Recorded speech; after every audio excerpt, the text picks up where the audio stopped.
5. Call now. This is Brock and Salk. From the Alaska Airlines Studio. Here are your hosts, Brock Eward and Mike Salk. Well, it's been a bit of a moving target throughout the day and really for the last couple of days. But here's what we've got joining us in studio right now, Brock, something we've been hoping for quite some time. David Bonderman is sitting to my right, and Tim Leiweke is sitting to your left. Thank you guys both for coming in to join us today. Tomorrow is going to be big. Tomorrow is really... And we have had all these dates sort of throughout where we've had chances to hope and then celebrate, and then tomorrow is the next of those. Season tickets go on sale. What's our level of excitement for tomorrow? Go ahead, Tim. Well, I think for Seattle, it's a great day. This is 8 years. We've been involved for 2 years, but this is 8 years for this city and for these fans and for this community. And there's an enormous amount of pent-up support, passion, and emotion for winter sports and getting a franchise back here. And I think that we have an opportunity to send a message to the industry, to the leagues, from my standpoint, everyone I run into now is over the moon. So there's never been a doubt about Seattle. I can't help but hear you say leagues, plural. I assume that the message that is sent by how many season tickets are sold here and the passion is a message to all leagues, not just the NHL. Do you view it that way? Yes, we do, actually. I don't want to get people's hopes up too soon for too much because there's processes and there's all kinds of issues here. We're going to start with hockey, and we're glad we've been able to do that. Let me ask you a few questions, David, because we've talked to Tim a lot, and I think the city has gotten to know him. And they're done with me. We're done with Tim. I'm done. Thank you for sitting over here. We appreciate it. No, but we'd like to get to know you. I mean, you're the name that has been placed atop this as the primary owner for the new team. What kind of owner do you want to be? Well, that's a toughie. I think you want to be a good owner. You want to run a team that's successful. You want to do honor to the city that is Seattle. I went to school here a long time ago. I've had friends here for a long time. I like the place. I like what's happened in the city, and I think we can bring some things to the party. Why now? Why this market, and why now? Well, let's start with the why now. And the why now is because the opportunity is here. Seattle has had its share of trauma on the sports side, and now is the time to repair it. And why this city for you? Well, first of all, I'm sorry, Brad, I didn't mean to interrupt you. Yeah. This is a city which it's the largest city in North America that has no winter sports. It's a great sports town. It's a place that's thriving. It's a place that's hungered for some sports, and we think we can deliver that. Is this a market, David? You mentioned going to school here and having friends here and some connections here. That how long and how far in the past have you looked at this and said, man, if the opportunity comes, has this been a year, 3 years, 5 years, 10 years in the making for this opportunity to present itself? It's more like 10 years. We had a handshake with the NHL 10 years ago, and then 2008 happened, and it derailed our interest in a few other things as well. And it's taken a while to get to the right set of positions, but we're there now. How did you guys come together as a group, you and Tim and Jerry Bruckheimer? How did that come together? The power trio, as we like to call you guys. I think I should ask Tim to answer that question. So I've had the good fortune of being, when I first went to Los Angeles and the Kings sucked, to be honest with you, every summer I'd sit down and have lunch with Jerry. And I'd say, we're going to turn it around. This is going to be our year. We're going to make this, this, and this. And he'd sit there and go, And then the next summer we get back together and say, you still suck. And so we ended up forming a very strong bond. His season tickets were next to my season tickets. He became my compass for what we should be doing for the character and the culture of the team. I think second, probably only to myself, our fans that have been long 40-plus years in the desert without any water in Los Angeles. Jerry was very happy about the Stanley Cup and winning the Stanley Cup in L.A. So we've always talked about doing something together in hockey. We're both passionate about it. And I've had the good fortune of knowing and being a part of Bondo and his world for 15 years now. And they've always talked about the right place and the right time. And as he mentioned, there was a moment where everything was done, and then the economy went south. So I think the fact that you could have the passion and the success of Jerry Bruckheimer, the business savvy, the knowledge, and the direction that we get from David Bonderman, and our job is to make sure the arena works, and that's a good combination. David, why hockey? Why the NHL? I know you're involved in the NBA now in a capacity. I'd like to talk about it, but Sure. Why the NHL? Well, there are two reasons. First of all, we love the hockey and what it can do, and secondly, it's doable. There are a limited number of sports franchises that are available at any time, and the time has come. Are you a hockey fan? Yes. You are. But I have to admit, not to the extent of Jerry Bruckheimer, who has his own hockey rink. His own what? His own hockey rink in a backyard? Well, it's a very large backyard. I would imagine it is. In L.A. he has this? In Kentucky. Oh, okay. I was going to say, I don't know how. I can't imagine what it costs to keep a rink working in Los Angeles. Okay. No, but Jerry could afford it. Does he need you in this project? I'm not sure about that. Depends how well the new Pirates of the Caribbean movies do, I guess. Or Top Gun. Exactly. Yeah. Whether the reboot works out as well as we thought. Okay. So that's why hockey. You've also been involved with basketball. You are, if I'm not mistaken, you have a minority stake in the Celtics. Is that right? That is correct. So do you have interest in ultimately owning multiple sports franchises here in Seattle? I think you asked this question before. If there's a basketball franchise available, we're going to go after it. You have a sense of this market? If you had a deal 10 years ago, you went to school Hold here. on, I just want to follow up on that because I know there's a lot of Sonics fans out there who are really passionate about that. And this has been, if you talk to people who have had reservations about this project in general, and Tim's been in here for a lot of these conversations, and we have listeners who get really upset and think that this project and this group is going to be a problem for the NBA. And one of the major concerns that you hear from them is having a hockey team in this building will make it not as attractive or desirable a spot for another NBA group to come in because they don't want to be the last people into the building. If I understand you correctly, you're interested in being that NBA owner, and so you would want to have both teams in that building. You got it right. You're a man. That doesn't happen all the time, you know. Well, we just had a coach on, and he was beautiful. He said, "Less is more." So what more do you need right there?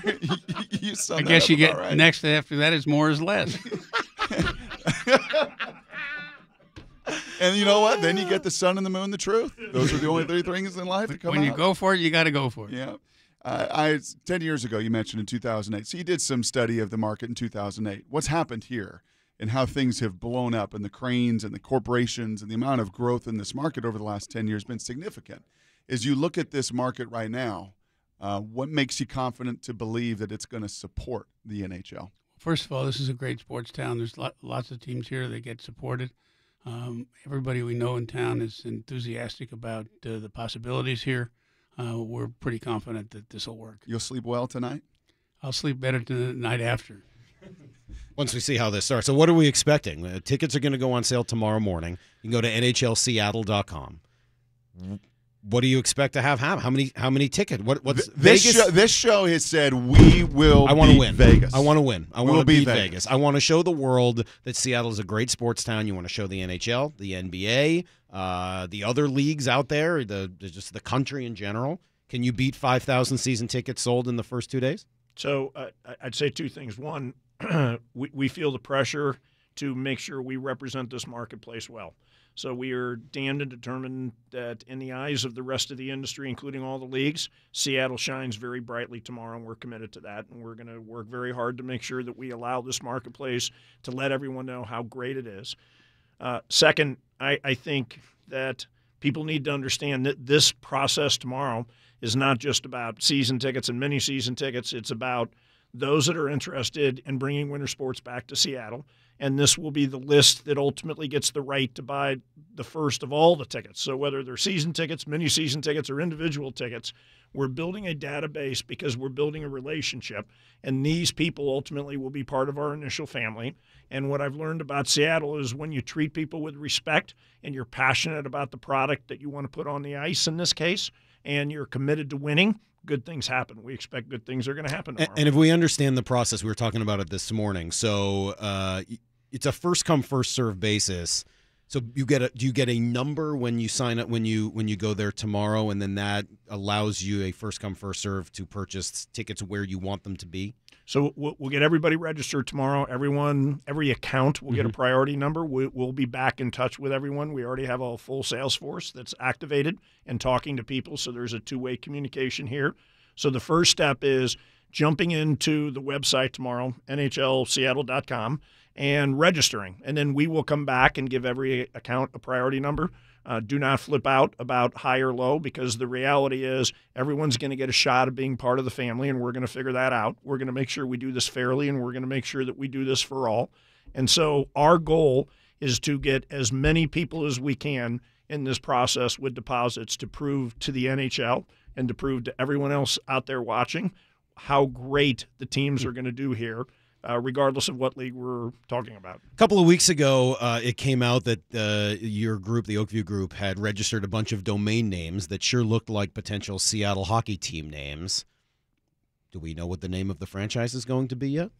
So we've been deluged from all sides, people with suggestions ranging from bring back the Metropolitans to all kinds of different names. There's a list of 40 or 50 that we've maintained that have had some people showing some interest in them. We will go through a process, and we'll come up with a name, and everybody will be mad at us. Will there be a public element to that, or is it something you guys intend to choose? Absolutely. There will.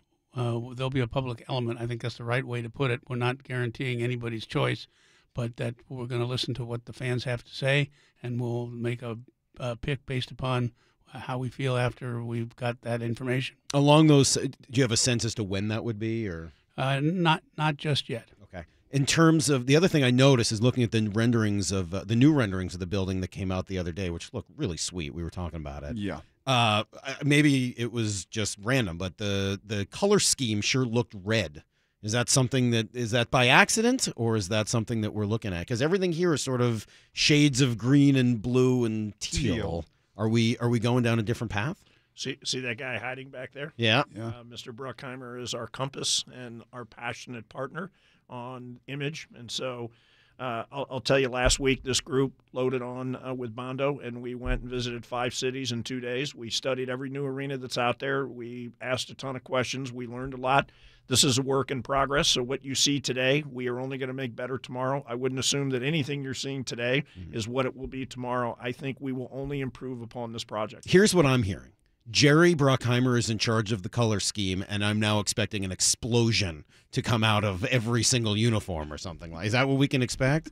Explosives? That's actually a really good idea. Thank you. That's great. What do you want, David Bonderman? What do you want this arena to be? Well, we want this to be an iconic building. We're starting by, retaining the historic roof that's been part of this since 1962. And we have to make that work with both the logistics of the arena and the look of the arena.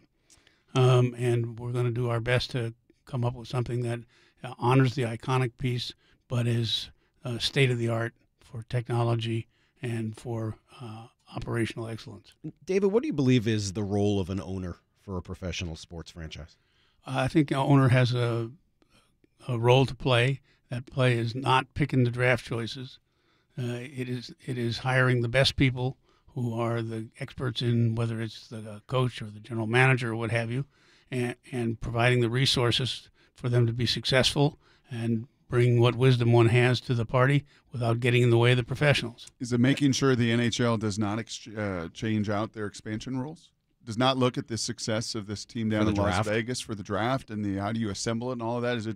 Are you going to make sure that those rules don't change when this thing comes to town? Well, making sure is one step too far. We are a cog in the wheel, and so we'll have a say.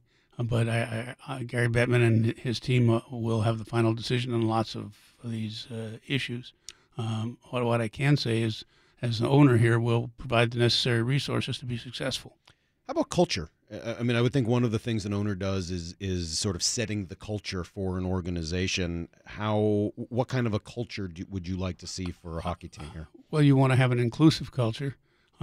This is an interesting market with people who are devoted to these kinds of sports, but having players who get along with each other, having the right kind of culture, as you wisely point out, is very, very important, and we'll do our best to play a role in that. But there are lots of people contributing to the culture of a sports franchise like this, including the players, including Tim, and including, of course, Jerry Bruckheimer. It may sound like a stupid question, but given some of the professional sports franchises in this country, maybe it's not. How important is winning? Well, if it's not everything, it's close to it. The fans will put up with losing teams. They love the sport, but what you really want is deliver the success. And winning, you can't win every game all the time. You're not going to come in first every single time. But I think they're shown in Vegas, to be fair to them, that what you can do with an expansion franchise. You've had an opportunity for the last few years to be part of, you mentioned the Celtics ownership group, and they've been very successful. Wick and his team have been very successful. Yes, it's been a pleasure to be part of it. What have you learned from that group, or even just from being part of that experience? I think that one of the things that we've all learned in the Celtics situation is that having good relations between the coaching staff, the front office, and the players is how you win. David Bonderman, Tim Leiweke here with us. How important is the Silver Tips and the T-Birds been? As you've looked at it, and we've heard from a lot of people, and we had Steve Levy on today. It was fun. And we've had Barry Melrose, who talked about winning a championship one time in Seattle. The success of those franchises, of the junior leagues here, how big of a role did that play in the decision to be here in Seattle with the NHL? Well, it not only taught us an awful lot about the marketplace and the demand for hockey, but it taught us how to properly run and operate franchises. The Thunderbirds in particular, if you look at the kids that have come out of the system, that young man with the Islanders right now is ripping it up. I think he is the odds-on favorite for Rookie of the Year. And so they've done a great job with development. They've done a great job with culture. They've produced not only really good players, they've produced really good young men. And so we've spent time with them. We've made it very clear to them and them to us that we want to do this together, that we see this as the growth of the sport and sharing resources and sharing culture, and that's going to be important to us. So I think they've done a lot of the heavy lifting. They've done an enormous job at proving and developing a hockey base here. And so we are very grateful for the work they've put in, and we will be very respectful back to them and making sure that this is good for them as well. Is the hockey fan different in your estimation and in your experience in the NBA fan, or through your brother, the NFL fan? Do you find that NHL fan to be different around the country? Tim, go ahead. I think the best sports fans in the country are here. And so if you look at the Sounders fans, I think they set the tone for what Major League Soccer is. I think the reason Major League Soccer is what it is today is the Seattle fans and the Seattle Sounders, Adrian and that ownership group. Looking at that environment for a Seahawks game or a Sounders game, that's what we want with hockey. Now, hockey happens to be, and this is no disrespect to any other sport, it's hard to beat the live experience at a hockey game. And so if we can recreate that Seattle experience in the 12th man and put that into an environment in a brand new arena, and we can have the competitive kind of team that Las Vegas has already strived to be and is achieving, I think the environment in this arena will be the best, not just in the National Hockey League, but one of the best environments in all of sports. And you can do that in Seattle because it's such a great sports town. Hey, don't you know the guy who created that whole 12-man thing and made it a big deal? Yeah, he's okay. Right, he shares your last name. Todd Leiweke. He's a. Did they call him that up here? No. The guy's never lied in his life. He's like a Boy Scout. Now, Tim, it's another story. Yeah, there's a difference in personality, and if you don't believe it, come over for Thanksgiving. He created that thing. You mention it, and he's a big hockey guy as well. Has worked in the league. Is there a possibility he would be a part of this thing? So look, there's a lot of this is Seattle. All great things will happen because it is such a wonderful marketplace. So whether it's the players that talk about here, the management that talks about here, the number of people that have approached David to join his group, the reality is it's Seattle. Of course everyone wants to be here. Who in their right minds wouldn't want to be in this environment? This is the greatest sports city in the country. So, but we had to go get this franchise, and this is really dependent. And you guys know because you've listened to me for 2 years now say the same line, and sorry, here it comes again. never get ahead of a commissioner. Right. We had to go prove ourselves. And so tomorrow is another major step forward. Those priority numbers matter, not just to us, not just to the fans and the people in line as to how we will then communicate with them as to what they want to buy. But there's a guy in New York named Gary Bettman, and he's going to look at this, and he's going to protect the best interests of the other 31 owners. And so he ultimately is the one that decides whether or not we're going to get a franchise. And if he awards a franchise to Mr. Bonderman, I promise you the one thing David has said for 15 years of this journey is let's put together the greatest management team we could possibly put together, and that will be easy to do in Seattle. Well, it's interesting. This seems to be it's something we were saying earlier this week. This is the first time the fans have really been in control of this process. Not a politician. I understand that ultimately the decision will be Gary Bettman's, but they have an actual chance to influence Gary Bettman, not the media, not you, Tim, or a development team, not a potential owner, not a lobbyist, not an owner, just fans. Yeah, all they have to do is go out there and commit to buy tickets. I think this is important to say. Whatever the history is here for the last 8 years, we are now at a point where whether it be the arena process and now the team process, we've looked back to the marketplace and let them dictate. And I think this is a moment in time where we have a chance to send a great, very, very important message back to the industry and back to the marketplace about Seattle's desire. And we control this now. So if we do everything right, then chances are very good that we're going to get to the right place with the commissioner and the other NHL owners. If we do everything right with the NHL, chances are pretty good that that will capture the attention of the other league that I know so many people are interested in ultimately talking to. But you are correct. This now is about the fans, as it should be. And there will be an opportunity now for us to prove what this marketplace is really about, and it starts tomorrow, and we're excited that we get to be a part of the process with them. David, let me just add please do. A brief comment to that, which is Gary Bettman, the commissioner, has made it very clear that they see what we are doing here as a test of the willpower of the people of Seattle and the fans to step back from the various traumas that have been here before, step up and prove that the city is ready for the franchise. And that's why it's so important that this be successful. David, this is your first chance really to talk to the sports fans here in Seattle. What do you want to say to them? I mean, this is your chance to speak to them. What message do you want them to hear about you and your intentions here in town? Well, what we'd like to have the fans here take away is the notion that we are going to build a team here that is going to be second to none. As I said before, it doesn't mean you're going to win every game every time, but we're going to have the right culture in the right place at the right time with the right set of resources, and let's go forward together. Timing? You have a sense tomorrow explodes, and we're going to do all we can through these airwaves to do, impart this message. What then is the next step? This thing explodes. What can be the possible timing here moving ahead? Well, there is a process inside the commissioner's office. We're aiming to get an approved franchise by June and get up and running with the construction in October. You have anything to do with this basketball game coming to town in October? I'm not talking about it. What do you mean you're not talking about it? Hold on just a second. What do you mean? Hold on. I'm focused on the priority process tomorrow morning, 10 o'clock, NHLSeattle.com. Let's go. I finally got him, didn't I? I was going to say, it's the first time anybody's ever gotten Tim not to have something to say. What do you mean you don't know anything? You Put the plaque up on the wall. Put the plaque up on the wall. Mm-hmm. You got something that Tim wouldn't comment on. 9:55. All right. Thank you guys very much. Thank you for coming in. Thank you guys for being there all along the process. Tomorrow morning. Pleasure to be here with you guys. We're not done. No, we're just starting this with you guys. Tomorrow's the beginning of the journey. Yep. Tomorrow is the beginning.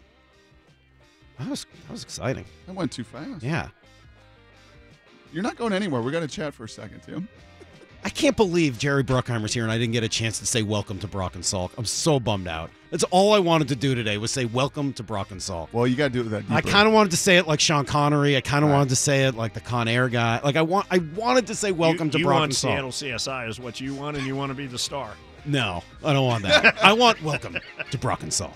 That's all I wanted to say. Well, you just did. All right. Just heard you. Jerry's not even listening. He doesn't care about me. According to Bonderman, he's got so much money it doesn't matter. He's just going from his ice rink in Kentucky back to L.A. to make a new show. Barn. All right. Hey, seriously, that was great. We'll be back tomorrow morning, 7 a.m. Until then, the hay is in the barn. See you, everybody. Get to the chopper! All guests are heard on thevenuekings.com.